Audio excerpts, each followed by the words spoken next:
It's time for me to stroke my own ego. Sonic Mega versus Habib. Versus Halal, Haram, Habib. Whatever. Here we go. You just offended so many people with that. You just butchered it. My favorite quote I heard was, halal in the streets, haram in the sheets. Do you know what that means?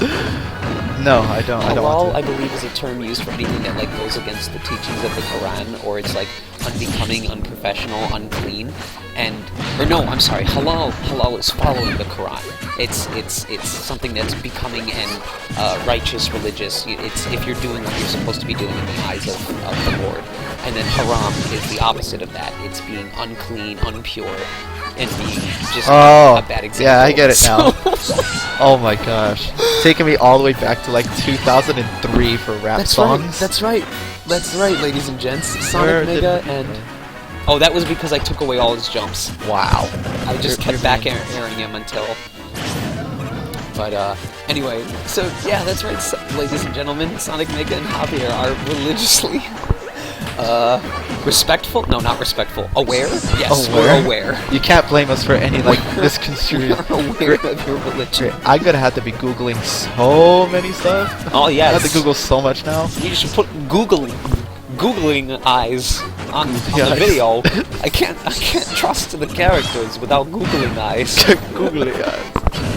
Oh, I gotta tell you a small story about Googly eyes. Okay. So, while walking home from school, from the school down the street, I found a pair of googly eyes just sitting there on the side of the sidewalk. So I picked them up.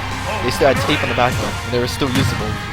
So the next 2 weeks, I spent going throughout the house and finding anything with a face and just putting the googly eyes on them. And I just took pictures. And they're like, you see the photo of the guy who put like huge googly eyes on a birch tree? Yeah, I saw that.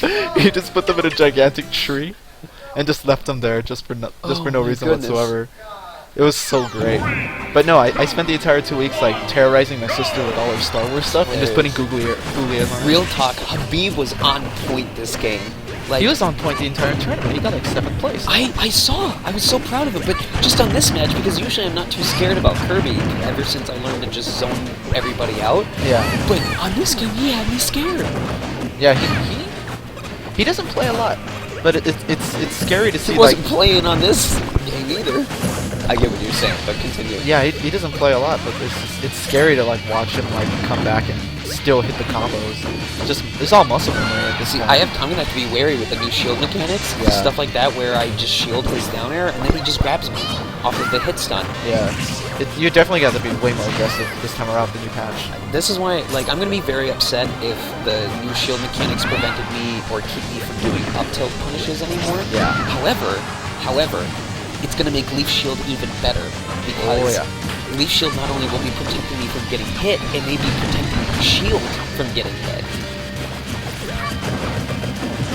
Like that. Like if situations like that, like you'll be stunned for a little bit. Where I'll be stunned but the Leaf hits him, and in the extra time afforded by the Leaf hitting him, I'm now able to grab him anyway. Yeah. Which may make Megaman even more broken than before because I think he's the only character who has a means of protecting their shield like that. Yeah. I think so. Yeah, he's the only person. He's the only character with a continuous projectile around his body that like protects him. That's amazing. Like who's the Street Fighter character that has that as her special? Rose. Rose, yeah. Rose has that as her like as one of her special moves is that she just like throws out. I am so excited for throws out Megaman these now. projectiles. Like that may more than make up for it. Like the fact that where other people now have to worry about where they're shielding if I don't because of Leaf Shield being up. And also the fact that shielding on my projectiles may give them more hits or shield stun now, which means I'll get to do more grab punishes. I'm very excited. That's gonna be crazy. I feel like this update is either gonna turn out very badly for me or very, very nicely. There's gonna be no middle ground. Yeah, you'll be able to test that out today once we get all the consoles updated. Speaking of which, I gotta get the Wi-Fi code first. It's gonna be important against S2H if he shows up. Yeah, he said he's coming, but yeah, he did say he was coming last time. A bunch of people said they were coming to OBVN too. We all know how that turned out. Yeah, that's unfortunate. Can we talk about that? I'm so upset. Can we talk about that? I mean, I don't want to be too spiteful, but long story short, guys, a bunch of, like, 17 people went to the, what's it called? The Star video tourney? Yeah.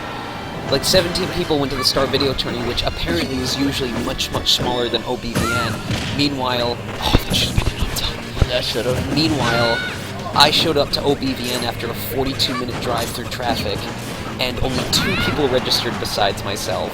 And after the second person, or no, 1 person registered besides myself, it was 2 people total, and when they realized I was going to be their only opponent by looking at the bracket, they just unregistered.